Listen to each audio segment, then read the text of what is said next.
नमस्कार दोस्तों, दिन था 29 जून 2020 जब भारत सरकार ने एक कॉन्फ्रेंस को आयोजित की जिसके तहत भारतीय सुरक्षा को ध्यान रखते हुए 59 चाइनीज ऐप को बैन करने का आदेश पारित किया गया। इसके बाद हमारी सो कॉल्ड मीडिया चैनल ने इसे एक अफवाह की तरह फैलाया और उन लोगों द्वारा इस गतिविधि को बॉर्डर क्लैश से जोड़े जाने लगा, जबकि ग्राउंड लेवल पे इसकी सत्यता कुछ और थी और कहीं आगे थी। दोस्तों, आज हम इस वीडियो में उस एक्शन से शुरू होने वाले सभी फैक्ट को एक्सप्लोर करेंगे तथा उन सारे मिसकंसेप्ट को दूर करने की कोशिश करेंगे। इस वीडियो में हम मेनली फोकस करेंगे यह इशू कब स्टार्ट हुआ था और क्यों स्टार्ट हुआ था, इंडिया में टिकटॉक बैन होने से टिकटॉक को कितना लॉस हुआ है, टिकटॉक और उसकी कंट्रोवर्सी के की इवेंट्स को एक टाइमलाइन के माध्यम से समझेंगे, 59 चाइनीज ऐप के बैन होने पर मेरी क्या ओपिनियन है और इन सभी पॉइंट्स के क्या कंक्लूजन निकलते हैं इसको हम देखेंगे। तो चलिए देखते हैं।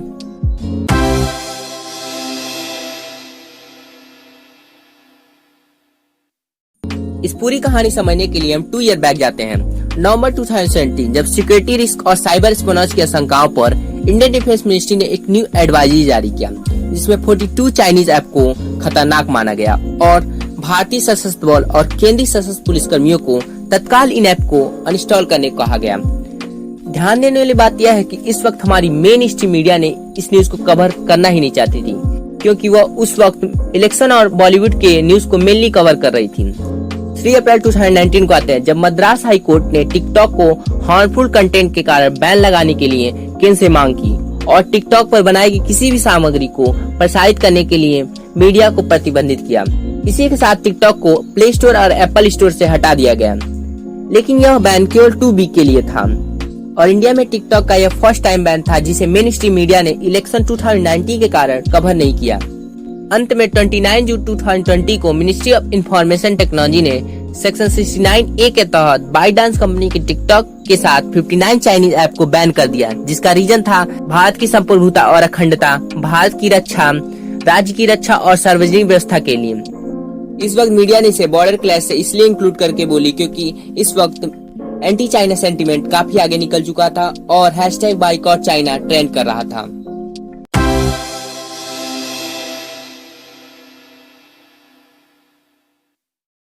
अप्रैल 2019 के टिकटॉक के फर्स्ट टाइम बैन के बाद बाइडांस कंपनी को पर डे $5 लाख का लॉस हुआ था और 250 जॉब्स खतरे में चली गई थी।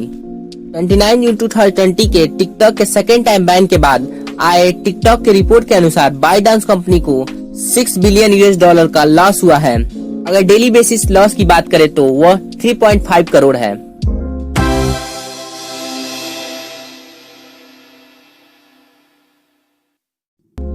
टिकटॉक का वास्तविक नाम डॉयन है, जो कि चाइनीज शब्द से बना है। यह बाइडांस कंपनी के अंतर्गत आती है। टिकटॉक फर्स्ट टाइम सितंबर 2016 को डॉयन नाम से चाइनीज मार्केट में लॉन्च किया गया था। बाद 2017 को iOS और एंड्रॉइड के लिए चाइना के मार्केट से बाहर लॉन्च किया गया और 2 अगस्त 2018 को यह म्यूजिकली से मर्ज होकर वर्ल्ड वाइड अवेलेबल हो गया। यह 14 लैंग्वेज में अवेलेबल है। फरवरी 2019 में इसने ग्लोबली 1 बिलियन डाउनलोड को हिट कर गया और 2018 और 2019 में मोस्ट डाउनलोडेड ऐप बन गया। टिकटॉक के पास दुनिया भर में लगभग 1 बिलियन यूजर हैं, जिनमें से 199 मिलियन से अधिक भारत में हैं। इस पर हो रहे प्यार और नफरत दोनों को अनदेखा नहीं कर सकते। टिकटॉक वर्ल्ड वाइड एंटर करने के साथ ही काफी कंट्रोवर्सीज हुई। यहाँ हम इम्पोर्टेंट इवेंट्स को एक टाइमलाइन के माध्यम से समझेंगे। सितंबर 2016 टिकटॉक जिसे होम मार्केट में डॉयन के रूप में चीन में लॉन्च किया गया। सितंबर 2017 डॉयन को चीन के बाहर एक नया नाम टिकटॉक के तहत विस्तृत किया गया। यह शॉर्ट वीडियो ऐप इंडोनेशिया और अन्य एशियाई बाजारों में तेजी से लोकप्रिय हो गया। नवंबर 2017 टिकटॉक को अमेरिका में एक बड़ा झटका मिला। तब बाइडांस कंपनी ने म्यूजिकली को $1 बिलियन में खरीदने का फैसला किया, जो कि अमेरिका में पहले से ही लोकप्रिय था। जुलाई 2018 टिकटॉक को इंडोनेशिया में पोर्नोग्राफी, इनअप्रोप्रिएट कंटेंट और ब्लास्फेमी के लिए बैन किया गया था। हालांकि बाद में ऐप से बैन हटा दिया गया था।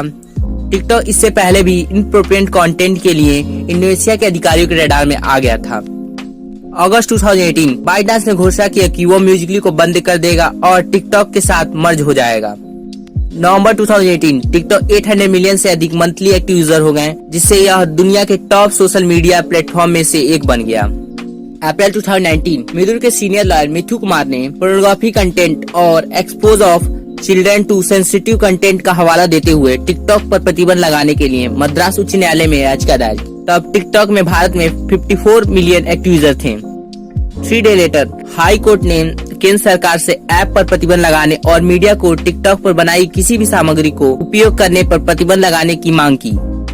12 अप्रैल को टिकटॉक ने अपने कम्युनिटी गाइडलाइन का पालन नहीं करने वाले 6 मिलियन वीडियो को हटाने का प्रतिक्रिया दी और 18 अप्रैल को टिकटॉक को प्ले स्टोर और एप्पल स्टोर से हटा दिया गया।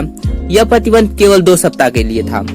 मई 2019 मद्रास हाईकोर्ट द्वारा ऐप डाउनलोड पर रोक हटाने के 1 सप्ताह बाद टिकटॉक प्ले स्टोर और एप्पल स्टोर पर वापस आ गया। सितंबर 2019 ऐप पर हांगकांग प्रोटेस्ट को रोकने के लिए टिकटॉक की कड़ी आलोचना की गई।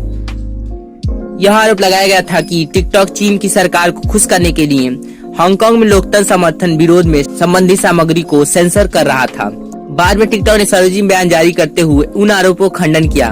उन्होंने कहा कि यह हांगकांग विरोध संबंधी सामग्री को सेंसर नहीं करता। उस मामले को तब अंतर्राष्ट्रीय गति मिल गई जब फेसबुक के सीईओ मार्क जुकरबर्ग ने अपने सेंसरशिप कानूनों के लिए चीन को नारा दिया। अक्टूबर 2019 एक गार्डियन इन्वेस्टिगेशन में पता चला कि टिकटॉक ने तुर्की जैसे देशों में LGBT कंटेंट को कथित तौर पर सेंसर कर दिया है, जहां समलैंगिकता कभी भी अवैध नहीं रहा। नवंबर 2019 संयुक्त राज्य अमेरिका ने सोशल मीडिया ऐप म्यूजिकली के 2070 के अधिग्रहण पर टिकटॉक की मूल कंपनी बीजिंग स्थित बाइडांस पर नेशनल सिक्योरिटी रिव्यू शुरू की। यह आरोप लगाया कि टिकटॉक CFIUS रिव्यू के माध्यम से नहीं गया था जब अमेरिकी कंपनी म्यूजिकली को अधिग्रहण किया था। सीनेटर टॉम कॉटन ने यह कहते हुए अपनी आवाज उठाई कि इसे फॉरेन इन्फ्लुएंस कैंपेन्स को टारगेट करने के लिए भी किया जा सकता है, जैसा कि 2016 में अमेरिकी राष्ट्रपति चुनाव में किया गया था। दिसंबर 2019 संयुक्त राज्य की सेना ने सुरक्षा कारणों से सरकार द्वारा जारी किए गए स्मार्टफोन से टिकटॉक पर प्रतिबंध लगा दिया। न्यूयॉर्क टाइम की रिपोर्ट के अनुसार सेना के प्रवक्ता ने टिकटॉक को एक साइबर धमकी कहा। उसी महीने के दौरान अमेरिकी नौसेना ने सरकारी उपकरणों से टिकटॉक पर प्रतिबंध लगा दिया। मई 2020 टिकटॉक पर यूट्यूब स्टार्ट होने के बाद ट्विटर पर #बैन टिकटॉक ट्रेंड करने लगा। इससे गूगल प्ले स्टोर पर ऐप की रेटिंग 1 से नीचे आ गई। एप्लीकेशन की खराब सामग्री मॉडरेशन पे हमेशा से सवाल उठते रहे हैं और at the last June 2020 TikTok को भारत में दूसरी बार प्रतिबंधित किया गया। इस बार हालांकि टिकटॉक को 58 ऐप्स के साथ प्रतिबंधित किया गया है, जिसमें ज्यादातर चीनी है। आदेश के बाद टिकटॉक और अन्य 58 चाइनीज ऐप को एप्पल स्टोर और प्ले स्टोर से हटा दिया गया है।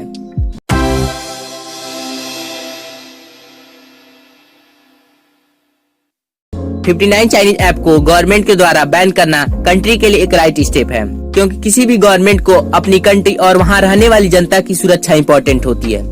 हाँ, इन ऐप का बैन होने पर इसका इफेक्ट भी इंडिया में देखने को मिल रहा है, जहां इन ऐप की कंपनी में जॉब करने वाले 12,000 से अधिक लोग जॉबलेस हो जाएंगे। इसके लिए गवर्नमेंट को जल्द ही 59 ऐप्स के फॉर्म का दूसरे ऐप्स लाने होंगे जो कि टोटली मेड इन इंडिया हो, जिससे इंडियन कंपनी को बढ़ावा मिले और जॉब की अपॉर्चुनिटी मिले।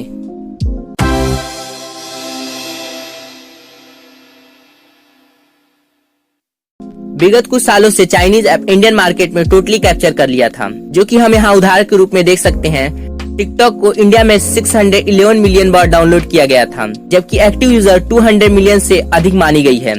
रिपोर्ट के मुताबिक फाइल शेयरिंग ऐप शेयरिट के करीब 400 मिलियन यूजर थे और इसी प्रकार गूगल क्रोम के बाद अलीबाबा की स्वामित्व वाली यूसी ब्राउजर को 10.19% के साथ इंडियन मार्केट में दूसरे नंबर पर स्थान बन चुका था। इसके 130 मिलियन यूजर थे।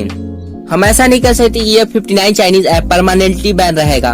इन चाइनीज ऐप में से टिकटॉक की बात करें तो यह 22 जुलाई के बाद फिर रिटर्न हो सकता है, यदि वह union ministry of electronic and information technology द्वारा भेजे गए नोटिस और 79 क्वेश्चन का रिप्लाई 3 वीक अर्थात 22 जुलाई तक दे देता है, तो मे भी वह इंडिया में एंटर कर सकता है।